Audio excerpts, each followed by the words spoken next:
Hi there, welcome to the Code of Ethics makeup session. My name is Jen Warner. I'm Director of Judicial Affairs for Panhellenic, and along with Leslie Barth, President of Panhellenic, and Sarah Hoffman, Vice President of Recruitment for Panhellenic, I hosted the Code of Ethics signing and info session last Saturday. Since you weren't able to be there with us, I'm just going to fill you in really quick on the information you learned there. You're going to look over some material that I prepared, and then you're going to take a short quiz before you're able to sign the Code of Ethics document that everyone else swiped for at the end of our meeting last Saturday. So just to go through what we're going to be doing today, we're going to be looking at first why we have rules and what our rule structure is. Then we're going to go into our goals. So second, we're going to be looking at the goals that the Panhellenic community has as a whole for this year. And then the third thing we'll be doing is looking in depth at the recruitment rules as they are this year. So let's just start off with what our governing rules are. If you want to open the packets you guys have, this is the sheet that says our governing rules. Code of Ethics is technically the name of this session, and Code of Ethics should be the principles and guidelines by which we do all of our work as Panhellenic members. The Code of Ethics asks us to be to follow specific rules and guidelines that women as Panhellenic members should uphold. We voted on this by delegates from each chapter, and just like our recruitment and normal bylaws, which I'm talking about next, we all constructed this together. So that brings us to bylaws. The bylaws as a whole are pretty long, but recruitment bylaws more specifically are shorter, and they're what a lot of questions come up about. Both of those, again, are made collectively and voted on by delegates from every chapter. The third little grouping I have here, if you see the circles at the bottom, is unanimous agreements. And unanimous agreements are something that we at Vanderbilt don't have specifically. Unanimous agreements are national or international if our chapters are. Panhellenic agreements by our chapters saying simple things that we're agreeing to. So if you want to look those up more specifically, you can, but we're going to go a little in depth, mostly about bylaws, mostly about the recruitment bylaws specifically. But there are some things in Code of Ethics that we're going to be talking about. For the most part, it doesn't matter which one it's in. You're looking to be following these rules just so that we can be maintaining accountability, trust, and responsibility, and just a sense of community in our community. So that brings us to our next thing. Why do we have rules? First, we're saying accountability. This means responsibility to each other, responsibility to the great community, to say that we all will do the same thing, that we'll be following the same rules, and we all kind of know where we're at. Fostering the sense of trust, which is our next bullet point. Fostering a sense of trust not only within members of the great community, but outside the community as well. Just trust that we're doing what we say we're doing, and that we're achieving our goals and doing it in a way that works well for the community as a whole, in the Vanderbilt community, I mean. The main thing that we are going to talk about today is protecting P&Ms. These bylaws are really for the P&Ms. They're for us too, and they're for protecting us all. But the reason I say they're for the P&Ms is because we don't want new members coming into our chapters to be at all targeted, feel at all uncomfortable, or be any more hurt than by the recruitment process than absolutely necessary. I don't know if you personally, watching, had hard recruitment experiences, but I know that you at least know one person who did, who was really struggling, really had a lot of pain during that time. And we just want to make the first semester at Vanderbilt and the recruitment process as painless and as helpful and fruitful as it possibly can be. So going to our next page, we're going to talk really quick about goals. We have 4 goals that we came up with as a Greek community, and we've condensed this into 3 goals for our Panhellenic community. And those 3 goals are improve campus relations, collaboration among Greeks, build a healthy member experience. So first we're going to talk about campus relations. We talked a lot about at the Greek retreat, which we all, IFC and PHC and Panhellenic all attended. about how we're so good at raising money and so good at serving as a community, but we still look really bad to the administration and to some members of the community who are not Greek. And that's because there's a stereotype of Greeks as partiers or as people who don't respect as much as there are all sorts of stereotypes about our Greek community from the rest of the Vanderbilt community. And we're working to combat this in a few ways. One small way that we're talking about doing is using the hashtag #VUGreek.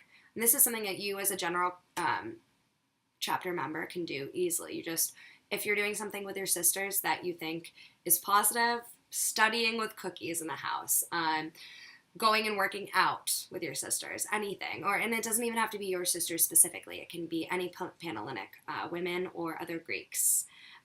Just using the hashtag #VUGreek to show that we're doing something positive on campus, really making those things be a little more highlighted. Another thing that we want to talk about is behavior in classrooms and behavior on this campus in general.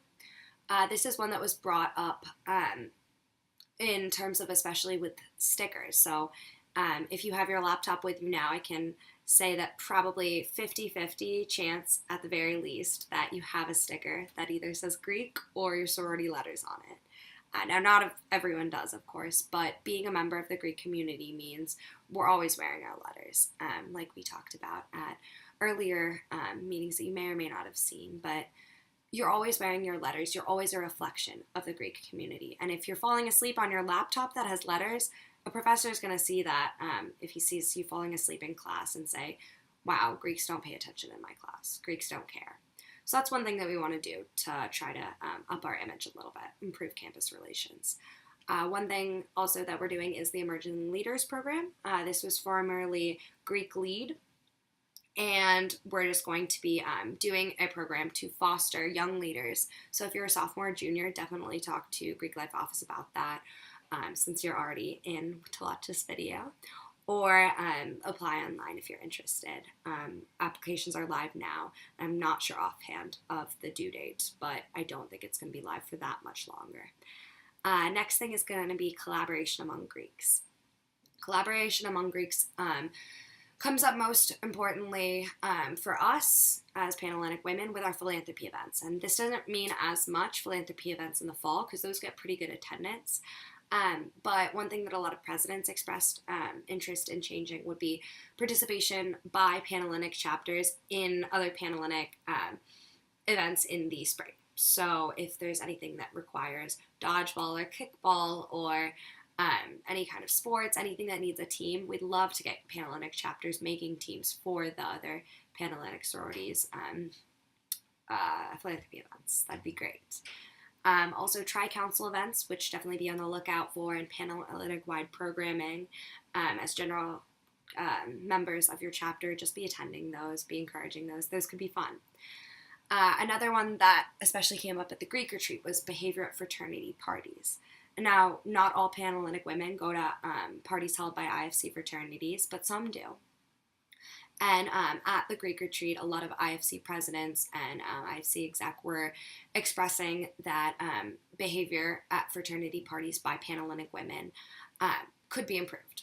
And so little things like saying thank you, being polite to the men who have invited you into their home, or most importantly, a lot of the time is just throwing out your trash. If you have anything that's become trash, just going to a trash can, putting it away, can really improve collaboration among the Greek community in that area. Third goal and final goal is building a healthy member experience. And that means building healthy members.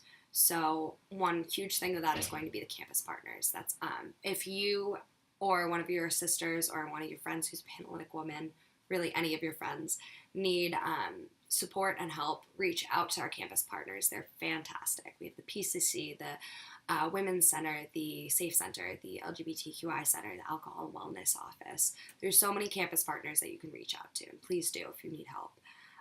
Also, Women's Week is going to be a huge thing that we're going to be doing to build a healthy member experience, and that's going to be talking about promoting women, celebrating women, and we'll have a great programming lineup, one of which is Rachel Simmons coming to talk. She's fantastic, and she's going to be continuing on some of the dialogue that was brought up by Perfect Girls, Starving Daughters last semester, which I know a lot of people expressed interest in. So definitely be looking out for that. Last thing that I'm going to say for building a healthy member experience is those recruitment rules that I'm about to talk to you about. The recruitment rules are changes to them. Last semester were decided upon by all chapters in the Panhellenic community. We all sat down and talked about it because we wanted to change formal recruitment. Everyone had issues. Not everyone had issues with it, but we all agreed that these were issues together. And we had a reimagined recruitment session, which included general members from your chapters, people who didn't have roles, and your presidents, your recruitment chairs, your advisors, tons of people who are coming together to do this. So just really know that those people were doing this because they thought that this would be better for us as a community and better for our PNMs. And if you really are keeping that spirit of protecting PNMs, being respectful of each other and respectful of what we're doing here, then that's going to be how recruitment does well this year with our new changes. So without further ado, let's just really quick move to a couple really quick things with Code of Ethics. Not all of the things that I have down as excerpts on your page are new, but look over them really quick. Just try to make sure that you're familiar with all of them. The only thing that really, really jumps out to me that I feel like I need to hammer home is clearly no bid promising, clearly no participation of men or alcoholic beverages. Those are things you know. But if you look across the next paragraph, there's going to be stuff about not to preventing negative publicity, something we already talked about, or promoting normal social interactions. That normalcy is going to be the core of what we're talking about here. Our rules that we've changed are because we want to be having healthy, normal relationships with the first years coming into our school and with each other. So, next page, we have highlights from the Code of Ethics and Bylaws recruitment stuff. I want you guys to look through this in depth because these are all huge. And I'm going to go through really quick and just talk through each one just to make sure that there's nothing that's being missed. But this explicitly is the list of things you need to look at. Personal residence should be self-explanatory. PNMs can't enter the personal residence of an active sorority member. Active sorority members can't enter the personal residence of a PNM. That's always been the rule. That has not changed. That's not to say you can't go to Sutherland. If you have a class in Sutherland 106 on the bottom floor, please go to class. But if you can't be in Sutherland 266, some random girl's room. That's unacceptable. And they can't be in your Towers suite, Towers 2711, or whatever my room number is that I'm in right now. That's unacceptable as well. This is just normal rules that we've always had to protect our PNMs and to protect us. Next rule is going to be don't spend money on PNMs, don't give them gifts, don't accept gifts, and don't accept money from them. A big one that this comes in with is the use of taxi cabs. Do not share rides because that's going to be, if someone pays for it, it gets shaky on who's paying for it. If that's a gift, don't do it. It's not allowed. There's a big sense of owing someone with that. It's not something that we want in our community. Next one is off-campus meetings between sorority members and PNMs are not permitted, including at locations on the Taste of Nashville program. This is a huge change because until now, off-campus meetings were not the only meetings that weren't allowed. The change here is going to be that you can now have lunch or breakfast or have another meeting with a first-year student or PNM who is interested in going through recruitment. That's fine. We're trying to foster normal relationships, and the reason why we did this is to do exactly that, make PNMs able to get to know us as women on campus. Many of you are leaders, and I really would love to get you involved with this campus in every way. So definitely talk to first-year students. This should not get out of hand. And we've definitely talked about the potential for it to get out of hand And if there's an issue with it, we definitely can pull this rule back and say that the meetings are not allowed anymore. But the members of the community who decided that this was the way the rules were going to manifest did it because we trust each other, and we think that this is going to be a good thing for our community. We want a sense of community on Vanderbilt's campus where we all can talk to each other and it's not weird and we're not scared of each other. So, again, please be good about this. Take this with a grain of salt and understand that this rule is for all of our benefit. Next rule is about hotboxing.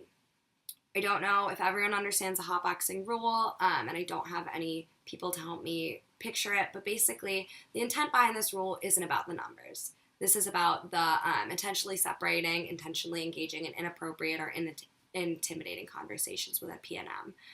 This can especially be an issue if a PNM is, if members are all around a PNM asking her questions, but just really in any situation, there shouldn't be three or more women from one chapter separating and talking to one PNM. It's just overwhelming. It's not what we want. People always have questions about the exact numbers. Is it still hotboxing if it's members of a different chapter? And for those questions, a lot of it's use your best judgment. Sure, if there's two PNMs, you can have more than three. You can have three or more sorority women there. That's fine. But just basically use your best judgment. Don't be putting a bunch of Panhellenic women in the same small area with one PNM. It's just an uncomfortable situation. Next rule is the use of Facebook is not to be used between sorority women and PNMs. Keeping in mind that Facebook friendships that predated the PNM's acceptance to Vanderbilt are fine. This is a change from last year because we used to say no texting, no social media in general. And we're opening this up. Again, normal communication. If there's a girl in your chemistry class who you want to grab lunch with after chemistry, text her before chemistry class and say, like, hey, want to get lunch after chemistry. That's fine. Not a big deal. Use of Facebook is still out of line because we don't want all the information there. We also felt like it might be opening floodgates for PNMs to be friending everyone in the specific chapter, which could be uncomfortable. There's just also so much information with Facebook. We just thought it would be better if we didn't. Next rule is distribution of alcohol, drugs, fake IDs. I feel like that's self-explanatory. Men can't be used in recruitment. That's a unanimous agreement. Also, no organized PR efforts can be happening by fraternities. Just don't involve men in recruitment. Don't give them your shirts that say like a specific recruitment slogan of any kind. Just that should be completely avoided. Next is joint use of personal cars and cabs is prohibited. We kind of talked about that with gifts. The only exception with this is cars can be used if you're giving a trip from one's permanent residence to school or school to permanent residence. We totally understand if you're both from Baltimore, Maryland, like I am, we can drive home to Baltimore, Maryland together. That's fine. Doesn't really make sense to make someone buy a flight if it's not necessary. But that's the only exception. Past that, we have PNMs and active members shouldn't be on fraternity property during formal recruitment and the following week. Self-explanatory. High-buy relationship during the gap. This is something that is a casual greeting. Don't get in depth. Other stuff about the gap is people shouldn't be going out during the gap, shouldn't be drinking alcohol during the gap. No PR efforts during the gap. All of this is going to be stuff that you guys can talk about more in your chapter. But the reason why I wanted to go through this in depth is just so that we all know what we're committing to and why we did these bylaw changes. This has been a great process, and I'm very happy to have been a part of it, the process of changing our bylaws. And I'm very proud of all the work everyone's done. We really have put our whole heart into it. So now it's on you guys. It's on all of us as Panhellenic women to keep up the trust and foster a really great sense of community with that. You still have a quiz to complete. This shouldn't take long. And once you're done with the quiz, check right next to the computer. I think we're going to have an answer sheet. Just look over the answer sheet, see if you got the questions right. Don't peek at the answers until after you do the quiz. But other than that, that's all the information I have for you. If you have questions, please, please, please reach out to me, or reach out to Sarah Hoffman, or reach out to Leslie Barth. They're amazing resources, and all of us on Panhellenic Exec in general would love to help you if you have questions. Primary go-tos are going to be also your president's recruitment chairs. They are going to know a lot of the answers. So if you have questions, you can also reach out to them. I'm really excited for this year. I think we all are. And we're really excited to see our goals get completed and see these recruitment roles play out. So thank you for attending this session, making up the Code of Ethics, and looking forward to a great year. Thanks.